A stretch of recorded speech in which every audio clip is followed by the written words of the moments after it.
History as it happens, September 6, 2022. The Man Who Ended Communism. Мы делаем эти первые шаги в этом направлении, объединяя. And this ideal has not yet been attained in the world, and it could not be attained in the world of animosity and confrontation. And therefore, while liberating the world from fear, we are making steps toward a new world. By this evening, he had charmed politicians and the people of the capital alike. The man who captured the world's imagination. You still think you're in an evil empire, Mr. President? No. Ronald Reagan reverses course with kind words for Gorbachev's Kremlin. Mr. Gorbachev, mir na nas смотрит. The world is watching, and we've got something to show them. The day when Mikhail Gorbachev resigned as the president of a Soviet Union which had already ceased to exist. The new power broker, Russian President Boris Yeltsin. The tricolor banner of the Russian Republic now flies over the Kremlin. I'd like to express on behalf of the American people my gratitude to Mikhail Gorbachev for years of sustained commitment to world peace and for his intellect, vision, and courage. Mikhail Gorbachev was unique among Soviet leaders. A committed communist, he opened his mind to the West and opened up Russian society. He eroded the foundations of his power and sought to transform communism into something new while ending the Cold War. He was, in the words of Oxford's Archie Brown, the most significant political leader globally of the second half of the 20th century. The life, times, and mind of Mikhail Gorbachev. Next, as we report History as It Happens, a podcast from the Washington Times. I'm Martin DeCaro. Perhaps above all, ending the Cold War and allowing the East European countries to become free and independent was a crucial part of that because, their position under communist rule was the most significant manifestation of the Cold War for many people in the United States and Britain and elsewhere. So that's a pretty formidable list of achievements, in my view, to set against the failure that he was not able to preserve a union. Your generation is living in one of the most exciting, hopeful times in Soviet history. It is a time when the first breath of freedom stirs the air. May 1988. President Reagan told students at Moscow State University something that was apparent to everyone in the world. That is, they were witnessing historic change. Just a few years ago, few would have imagined the progress our two nations have made together. The INF Treaty, which General Secretary Gorbachev and I signed last December in Washington, and whose instruments of ratification we will exchange tomorrow. The first true nuclear arms reduction treaty in history, calling for the elimination of an entire class of U.S. and Soviet nuclear missiles. Standing beneath a bust of Lenin, Reagan wondered where the changes triggered by Mikhail Gorbachev's reforms would lead. In words that resonate today because we know how it turned out. Comparing his nation to a speeding troika, Gogol asks, what will be its destination? But he writes, there was no answer, save the bell pouring forth marvelous sound. We do not know what the conclusion of this will be, of this journey, but we're hopeful that the promise of reform will be fulfilled. In this Moscow spring, this May 1988, we may be allowed that hope. 3 years later, the Eastern Bloc had been freed. Soviet communism was dead, and the USSR itself was gone. That future was unimaginable in 1950, the year 19-year-old Mikhail Gorbachev entered the law program at Moscow State University, a true believer in the Soviet system. But as Archie Brown, an emeritus professor of politics at Oxford, who's been studying communism for a half-century, writes in his latest book, The Human Factor, the 5 years Gorbachev spent at Moscow State University were life-enhancing. Decades later, he recalled that Moscow University had been for him a different world, a different atmosphere from the one I had lived in before. And probably the most important thing, said Gorbachev, was his exposure to certain professors who opened up an entire world of ideas for us. The Vedas of India, Confucianism, Plato and Aristotle, Machiavelli and Rousseau. The history of human thought, a world we had not known, excited our minds. Even In Stalin's time, there were lectures on the history of political thought, and he was introduced to ideas of 18th century thinkers, Enlightenment thinkers he hadn't encountered before. And so it opened his mind to new ways of thinking. My conversation with Oxford's Archie Brown is coming up in a moment. So Gorbachev's formal education and the experience of living through the post-Stalin thaw planted seeds in his mind that would blossom in later decades. And that made him unique among Soviet leaders. Here he is in 1990, after signing a treaty with President Bush to cut each nation's number of long-range nuclear missiles, talking in a way Brezhnev or Andropov or Chernenko never did. Господин Франклин Рузвельт полвека назад говорил о мире будущего, котором... President Franklin D. Roosevelt, half a century ago, spoke of a world in which 4 essential freedoms will triumph: freedom of speech, freedom of worship, freedom from want, and freedom from fear. Этот идеал еще не достигнут ни в одной стране. And this ideal has not yet been attained in the world, and it could not be attained in the world of animosity and confrontation. And therefore, while liberating the world from fear, we are making steps toward a new world. And this is the important work of our 2 nations, of our 2 peoples.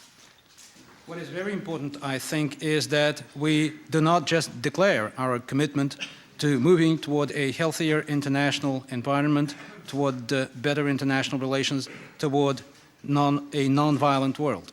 Но мы делаем практические шаги. We are taking practical steps in that direction, and what you have just listed and what we'll be signing during this visit, I think, is a confirmation that both our declarations are right in that they seek to justify the hopes of our peoples, and that we're also taking those practical steps. The important steps that we are taking today illustrate the degree of agreement between our 2 countries, despite the fact that, and here I quite agree with you, that there are things on which we disagree, and there are differing views that we have on certain questions. But that area of disagreement is being narrowed in the course of our work together. What we will be signing, I think, is the best demonstration that we are ready to participate at the level of our responsibility in building a new civilization. A new civilization, different than the one Lenin envisioned and different than the Cold War status quo, where nuclear annihilation was always possible. And that was Gorbachev speaking through an interpreter, courtesy the Associated Press archive. After he died on August 30th, newspapers and social media filled with obituaries and essays. Many lauded him as a reformer who ended communism and the Cold War, but some pieces were decidedly negative. And we know Gorbachev's reputation in his own country today is not very good. But it seems he is still often misunderstood, and it's easy to see why. He didn't set out to end communism, and he certainly didn't want the Soviet Union to collapse. He wanted Russia to become part of a European community, not the autocratic nation it's become under Vladimir Putin, at war with its neighbors. And Gorbachev is blamed for losing the Soviet Empire because he decided not to send in the tanks and spill blood to keep it together. If he was unable to transform communism into something better, that may be less of an indictment of Gorbachev himself than a commentary on the problems inherent in command economies and single-party political systems, shocked by rapid change.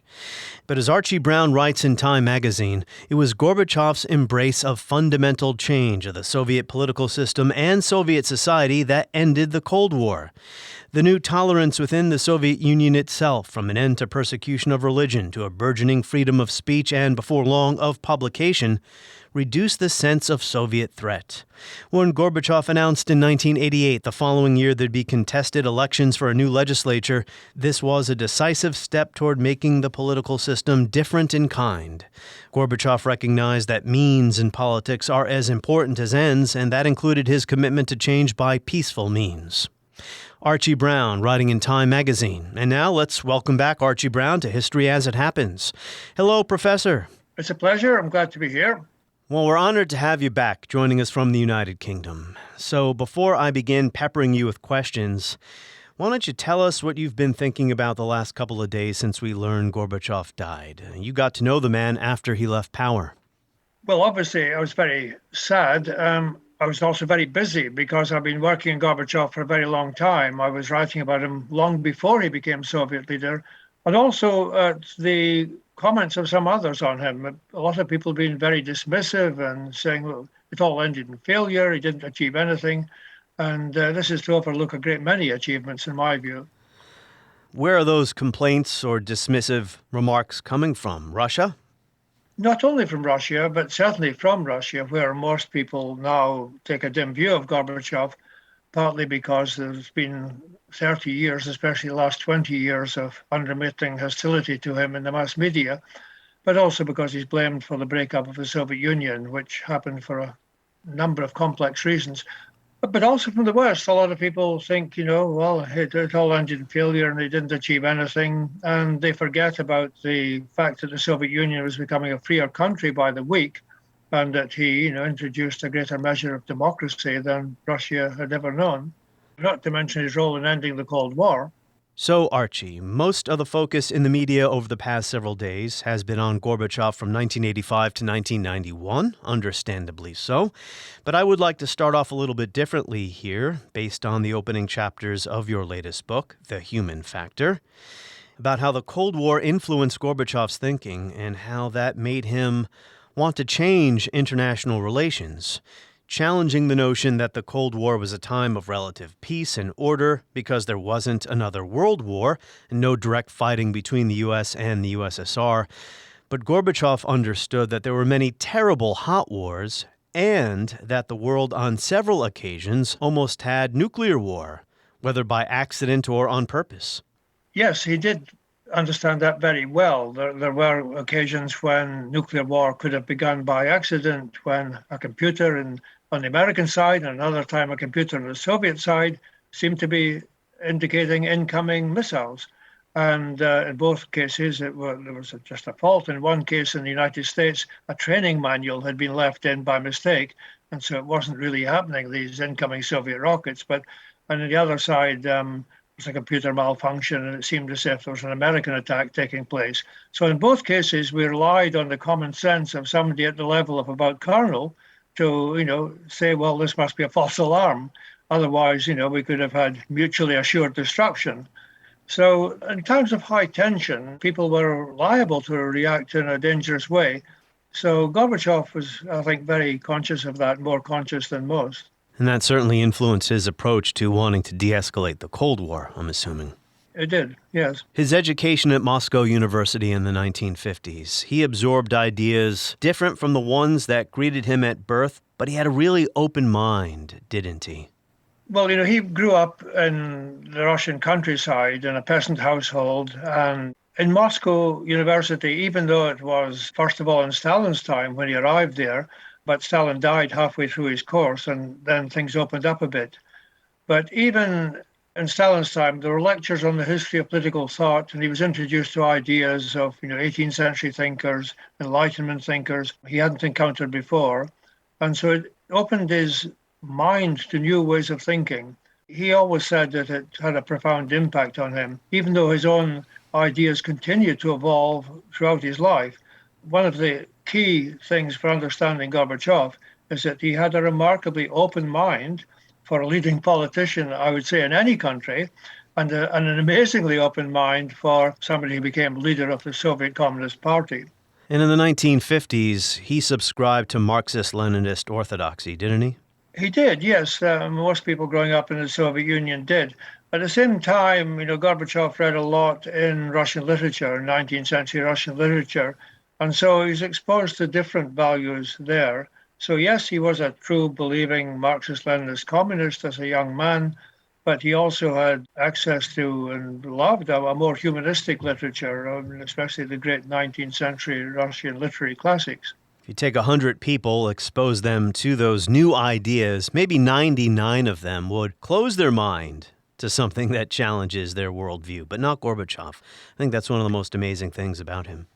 That's true. I think, the fact I mentioned that he had an unusually open mind led him to learn from experience, not only from reading, but from his trips abroad. In the 1970s, he went several times as a tourist or a tourist group or a Soviet delegation to Western European countries.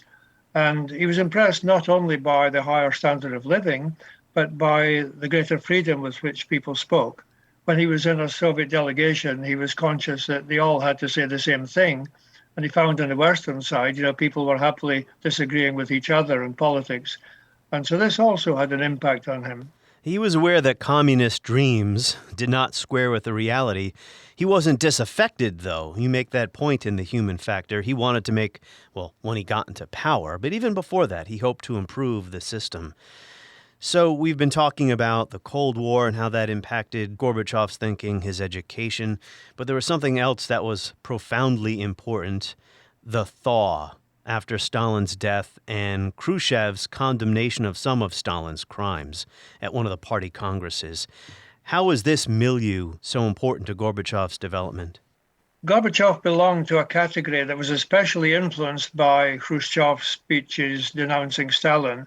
He was in a category of people whose own families had suffered from Stalinist repression. Both of his grandfathers were at different times arrested in the 1930s. He lived in what he called a house that was treated like a house that was the house of enemies of the people. And so his own family were ostracized a bit because they had somebody who had been accused of anti-Soviet activity in a labor camp. But at the time, many Russians, Gorbachev included, assumed that Stalin didn't know about this. This was an injustice, inflicted by local security people, the NKVD, as the KGB was called in those days.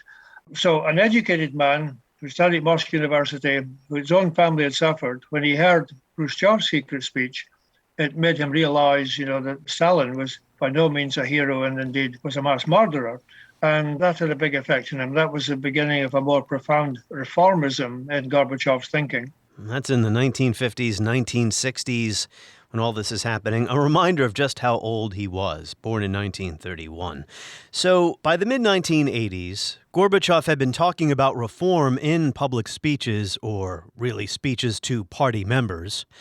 But there was no crisis. You make this point in some of your recent pieces in the media, a Time magazine piece and another piece in The Guardian. In 1985, there was no crisis in the Soviet Union, meaning the state was not on the verge of collapse. So how did Gorbachev assume power when he had been talking about reform, something the hardliners would not have liked? Well, he didn't talk very much about reform before he became leader. Nobody in the Politburo realized how much of a reformer he was. The first time he gave hints of his reformist views was in a speech in December 1984. And by that time, he was already second secretary of the party. And when Chernenko, his predecessor, was too ill to chair the Politburo, Gorbachev chaired it. So he was in a strong position there. It wasn't just that his Politburo colleagues voted for him. When Chernenko died, he called a meeting of the Politburo and more or less, daring them to oppose him. And so, the next day they voted unanimously for him to be the new Soviet leader. His career had been advanced by Yuri Andropov, Konstantin Chernenko's predecessor, who respected Gorbachev's ability. And within strict limits, Andropov was a reformer, but within strict limits, he would never have supported Gorbachev in the way he did if he had realized how much change he was going to introduce. Gorbachev himself, in March 1985, didn't realize how much change he was going to introduce. His thinking continued to evolve even while he was General Secretary of the Soviet Communist Party. So 1984 was his first speech on reform. So here is where Gorbachev is often misunderstood, what he set out to do versus what his reforms actually led to, or the radical transformation, as you put it, of Soviet communism. So let's talk about 1985 and perestroika. What did he mean by that? Because he prioritized the political, or restructuring, over economic reform right off the bat, right? Initially, he was thinking more about economic reform than political reform because everybody knew that the economy was stagnating. A lot of people supported Gorbachev in the political elite because they thought he would get the country moving again. They weren't thinking about radical systemic reform, but just getting the country moving. So he was interested in limited economic reform, introducing perhaps some market elements into the existing economic system. And he was certainly interested in widening the limits of the possible in political debate and some cultural liberalization, but nothing like as radical as his views had become by 1988-89. Well, in your earlier book, The Rise and Fall of Communism, you discuss how difficult it was to launch some of these reforms because everything had to be instigated from the top, especially in the first phase, as you put it, of Gorbachev's leadership. Probably the first two Russian words I ever heard as a kid growing up in the 1980s, perestroika and glasnost. How are those ideas related to one another? I mean, didn't one depend upon the other? Well, perestroika, meant different things to different people. I mean, literally, it's reconstruction or restructuring. Glasnost means transparency. So, Gorbachev wanted a greater transparency in Soviet politics, more information provided to people. That was the initial position. And perestroika he used initially because the word reform was taboo.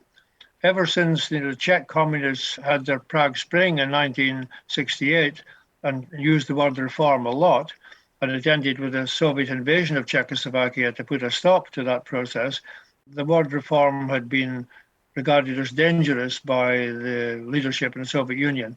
So perestroika became a kind of euphemism for reform initially. And even for Gorbachev, it meant economic reform, some little political liberalization initially, and it came eventually to mean something very different, fundamental reform of the political system.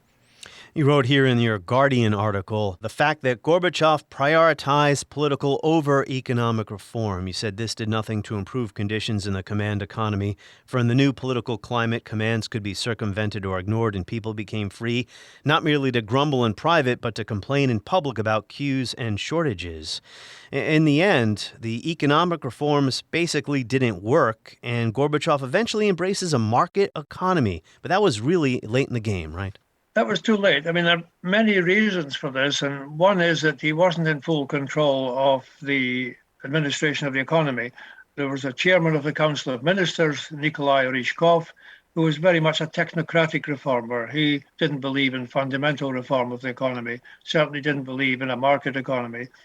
And for 5 years, he was the person who headed the economic ministries. And Gorbachev initially had confidence in him. And in any case, he had so many other things in his agenda. But yes, by 1990, when the economy clearly had not improved, and in some ways it got worse because, it was a so-called command economy, but with the greater liberalization, the commands were not always obeyed. In some ways, it was going from bad to worse. So in 1990, he was persuaded that you needed not just little bits of market within the existing system, we needed to move to an essentially market economy. Not the kind of market economy Margaret Thatcher and Ronald Reagan favoured, but more what was called the social market economy in West Germany, which he admired, or the kind of social democratic economies in Scandinavia. Anyway, it never happened because by that time, 1990-91, Gorbachev's political reforms had undermined his own position. Initially, he benefited from the fact that the general secretary had great power, great authority. And so even when his colleagues in the leadership were very doubtful about the wisdom of what he was doing and might be dangerous for the system, they obeyed him because of the authority of the office. But by pluralizing a system, having competitive elections and the new freedom to criticize, he could no longer get his way as easily as he could in the early stages. So by 1990, when he was convinced in principle, yes, we do need to move to an essentially market economy, he no longer had the power and authority to push it through. Moreover, market prices would mean initially higher prices for basic foodstuffs and for energy and all the usual utilities. So this would make him more unpopular and make the whole reform process more unpopular. So he was in a real dilemma there. It's the rare leader who erodes the foundation of his own power and then doesn't tighten the clamp of repression either. I mean, I think that's what Gorbachev's, one of his lasting legacies, lasting achievements, is that he resisted power when he understood that it was the wrong thing to do, to try to, as I said, tighten the clamp of repression once more. Yes, Gorbachev didn't regard power as a be-all and end-all. He wanted power in order to make essential changes, and those changes in his own mind became more radical over time. But when he allowed people to compete against each other, though they were members of the Communist Party, in elections in 1989, that put an end to what was called democratic centralism within the party, which meant in reality a highly centralized, strictly disciplined party But once you allowed party members to compete against each other with different policy programs, that was the end of that. So that undermined Gorbachev's own power base. But he accepted that. He accepted the need for a pluralistic political system, and he was taking, in a trial and error sort of way, big steps towards democratizing the country. There's a metaphor about Gorbachev that I think is useful for understanding him, and I'll have you comment on it. He set in motion this locomotive in 1985, not quite knowing where it would end, right? And then once it becomes hard to control, you can't slow it down. Instead of trying to pull back on it, he hopped along for the ride and eventually comes to see maybe the unintended consequences of his ideas and his policies as being in better outcome than he could have imagined. Yeah, there are lots of figures of speech that are used about Gorbachev. One of his critics in 1988 at a party conference said that he was like a pilot who had taken to the air without knowing where the aircraft could land. One of his critics, Vladislav Zubok, in a recent book on the collapse of the Soviet Union, compared him to a ship taking to sea without a compass or without any knowledge of a destination. I think those criticisms are unfair, because if you had had a very strict map in 1985, it would have been for much more modest reform than Gorbachev introduced. And so the main point about Gorbachev is the extent to which his own vision evolved, not just day-to-day policy decisions, but ultimate goals. If you want to stick to a rigid program, then the program he would have had in 1985 would have been nothing like what he ultimately achieved. So I don't think that if you're trying to transform an authoritarian system into a democracy, you can start off, with everything listed from points 1 to 10.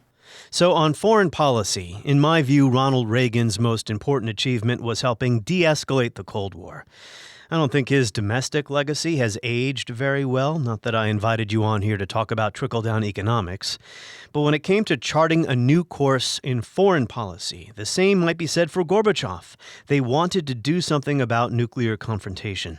And in your work, you emphasize the role that individuals can play in changing history. Why were Gorbachev and Reagan, and Margaret Thatcher as well, who you knew, why did they hit it off so well? Well, Margaret Thatcher was a hardliner like Ronald Reagan, and she had a very, very close relationship with Reagan. But, she was persuaded that it was desirable to try to engage with the Soviet Union and with the communist world because the Cold War was reaching a dangerous phase. That was a consequence, a result of a seminar in 1983 in which I took part.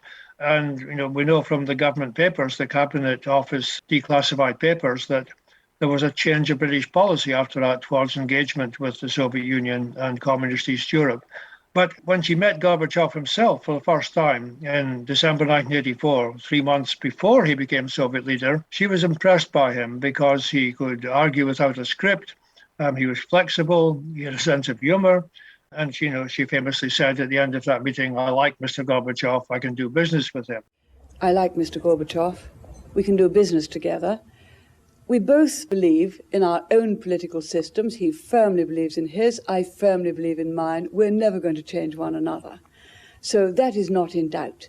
But we have two great interests in common, that we should both do everything we can to see that war never starts again, and therefore we go into the disarmament talks determined to make them succeed. And secondly, I think we both believe that they're the more likely to succeed if we can build up confidence in one another and trust in one another about each other's approach. And the very fact that she had such an excellent relationship with Ronald Reagan made her all the more important for Gorbachev. He also respected her because, they disagreed a lot, but he respected her courage, her ability, and also the fact that she did her homework. She knew what was happening in the Soviet Union and could argue well. So in that year, between Margaret Thatcher meeting Gorbachev for the first time and Reagan meeting him in Geneva in November 1985, she was the person who could tell Reagan, yes, he is a different kind of Soviet leader and it really is worth taking him seriously.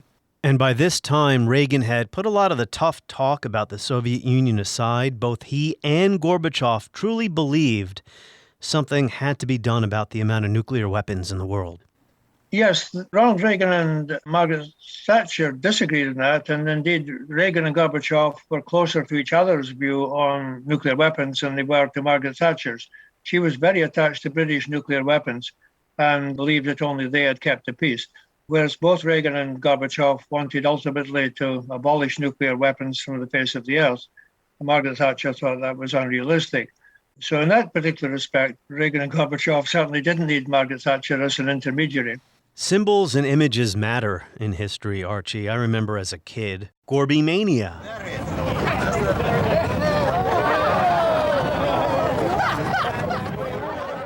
The fact that an American president who had called the Soviet Union an evil empire was appearing in public and was so friendly with this young and vibrant Soviet leader, not a dinosaur like Brezhnev.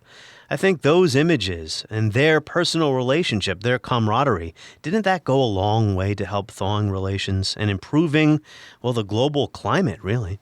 The maxim is, doviai no proviai, trust but verify. Но значение этого... На каждой встрече вы это повторяете. You repeat that at every meeting.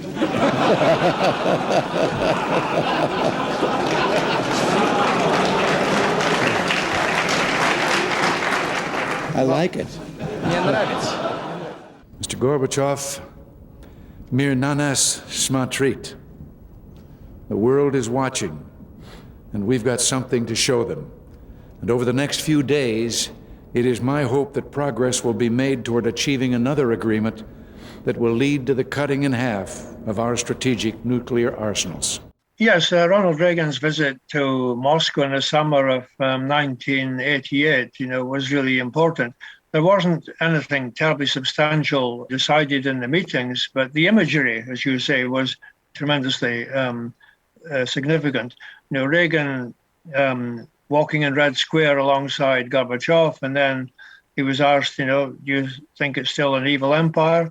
And he replies, no, that was another time, another era. I can only tell you that we have both agreed that talking to each other instead of about each other is the way to keep out of trouble. Gorbachev, speaking to the Politburo a few days later, said, that Reagan had seen that the Russian people were friendly and he had withdrawn his previous obnoxious, comments about the country. Let us be aware that while they preach the supremacy of the state, declare its omnipotence over individual man, and predict its eventual domination of all peoples on the earth, they are the focus of evil in the modern world. Of course, it was a different country when Reagan made that comment in 1983. But those images on television in the United States and in the Soviet Union, they made a big impression on people in both countries. Whenever I speak to young people who don't remember the USSR because they were born, after 1991, I try to impress upon them the ideological climate in the world at that time. And you mentioned in your Time magazine piece that one of Gorbachev's strategies or tactics was to get ideology out of the Cold War. And I think that's an important point because we have to remember how critical ideology was to the whole Soviet worldview, right? The idea of capitalist encirclement, an implacably hostile capitalist world where war is inevitable. Gorbachev himself didn't seem to be very interested in exporting communism all over the world. Those days, those ideas, they were in the past by the time he takes over in 85, right? Yeah, I think it's true that even Gorbachev's immediate predecessors were no longer interested in spreading communism all over the world, but they did want to hold on to what they'd already got. Until Gorbachev became Soviet leader, it was regarded as non-negotiable, Soviet ultimate control over Eastern Europe and keeping those countries as communist and ultimately loyal to Moscow. The American presidents, British prime ministers also thought that was non-negotiable for the Soviet Union. So it was extraordinary that Gorbachev, was able to preside over the peaceful dissolution of that Soviet empire, if you want to call it that, and in 1989. But ideologically, yes, Gorbachev went much further. He essentially embraced democratic values. He didn't think the Soviet Union had all the answers. In a speech he made to the United Nations in 1988, he embraced universal values, universal interests that the whole of humanity had in common. And he mentioned the ecological situation, which he said was frightening. Earlier than many leaders, including Western leaders, he was paying attention to climate change and ecological disasters. Did he believe that the Eastern Bloc and the satellite states could be kept together peacefully? Because he didn't send in the tanks. Gorbachev hoped that many Gorbachevs would emerge in Eastern Europe, that essentially they would move in a kind of social democratic direction that he was hoping the Soviet Union would move in, and they would remain good allies. But, nevertheless, at the beginning of 1989, when one of his most loyal colleagues in the Politburo, a man called Vadim Medvedev, said to him that there's going to be a crisis in Eastern Europe, Gorbachev's reply, and this was the very beginning of 1989, was to say, well, whatever it is, they'll have to decide for themselves how they will live. In other words, even if they didn't follow a Soviet route, well, it was up to them to decide. Helmut Kohl used a similar remark from Gorbachev in his meetings with him in 1989 when they were discussing the reunification of Germany and NATO expansion, or at least extension eastward into what would soon be the former East German Republic. Gorbachev vacillates on NATO expansion, it seems to me, reading Mary Elise Sarati's book, Not 1 Inch. He does agree to it in the final settlement, but he had his regrets shortly after that. Is that how you see it, Archie? The unification of Germany was a very sensitive issue for the Soviet Union, given their experience during the Second World War, lost 27 million people. The idea of Germany and NATO was a very difficult pill for them to swallow.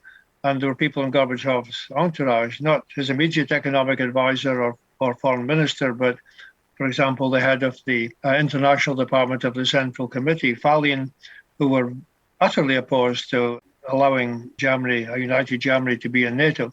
So Gorbachev, if he vacillated on that, it's understandable. But he didn't want to stand in the way of united Germany. I mean, he could see the force of the argument, and it was going to happen sometime. And he took the view that it's better to have good relations with a united Germany than to try to postpone what was increasingly looking like the inevitable. It was just a matter of time. This issue of NATO enlargement is certainly not history. It's very much current. Gorbachev opposed NATO moving towards Russia's borders, right? Yes, he did. I mean, there were very few people in Russia who didn't oppose that. Yes. I mean, some may have been more easygoing about it than others, but even Yegor Gaidar, who was the first acting Prime Minister of Boris Yeltsin, and who was very much a Western-style liberal, he admired Margaret Thatcher's economic views as well as her political views. Yegor Gaidar said, you can have Estonia in NATO if you don't mind having Zhirinovsky in the Kremlin. And Zhirinovsky was an ultranationalist Russian leader who died this year. Vladimir Putin went to his funeral. And he was very much somebody wanting to recreate a Russian empire. So when Gaidar said, that Estonia NATO could mean Zhirinovsky in the Kremlin, he as a Russian liberal was also speaking out against NATO expansion. Gorbachev talked about a common European home. We know that didn't come to fruition. Would you agree that Vladimir Putin's invasion of Ukraine was the final nail in the coffin of that idea, and really a complete repudiation to Gorbachev's approach to things? Well, certainly Putin's actions have been a complete repudiation of Gorbachev's aspirations and achievements. This was perhaps the ultimate one, the invasion of Ukraine. He's gradually removed one by one what was left of Gorbachev's reforms. The common European home never really emerged. With NATO moving to Russian borders, became a common European home up to the Russian border. And that was, not what Gorbachev aspired to at all. He wanted Russia to be embraced as part of the new Europe. And indeed, President George H.W. Bush said to Gorbachev, we want you to be part of the new Europe, and so on.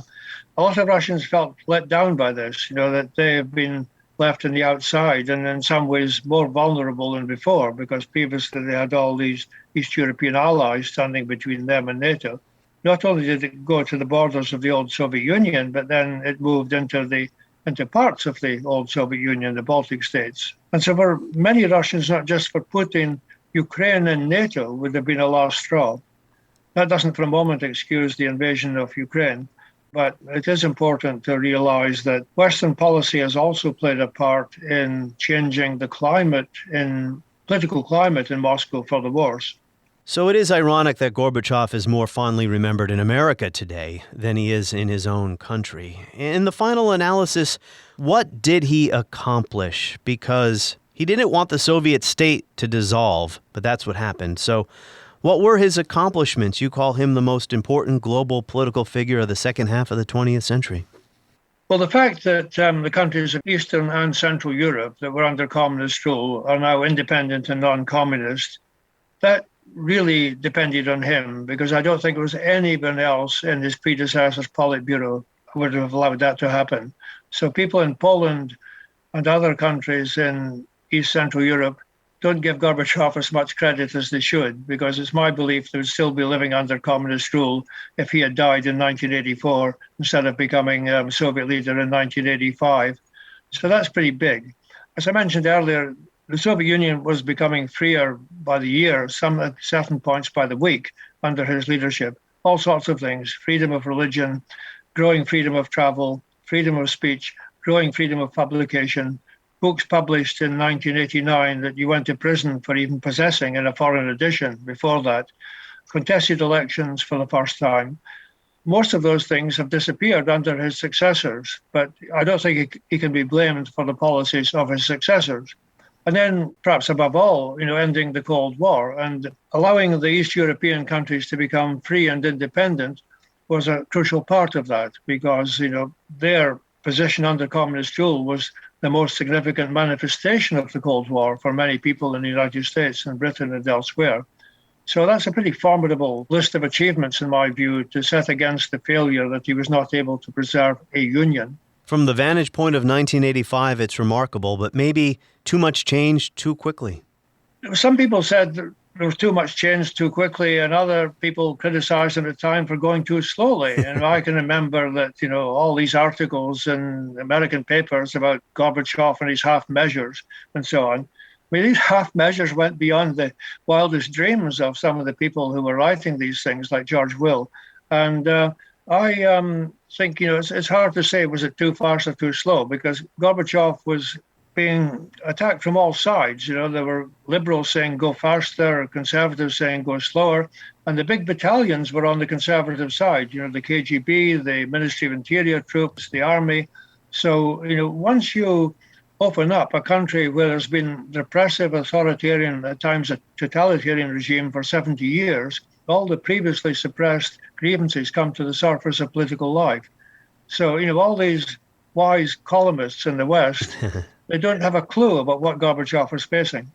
Some of those columns have not aged well. Well, Archie Brown, I agree with you in your assessment of Mikhail Gorbachev and his place in history. Thank you for joining us. Thank you. Maybe a sad reflection of where Russian leadership is today, that Putin did not attend Gorbachev's funeral. But as Archie Brown pointed out, earlier this year, he did attend the funeral of Vladimir Zhirinovsky, a far-right nationalist who ran for president several times starting in the 1990s, who once promised to bring Russia up off its knees to reverse the humiliation of the post-Cold War period. On the next episode of History as It Happens, polls show that increasing numbers of Americans are okay with political violence. What is going on here? We're going to speak to David S. Reynolds, a historian of the 19th century, about John Brown, who thought he was using political violence for a righteous cause. That's next as we report History as It Happens, a podcast from the Washington Times.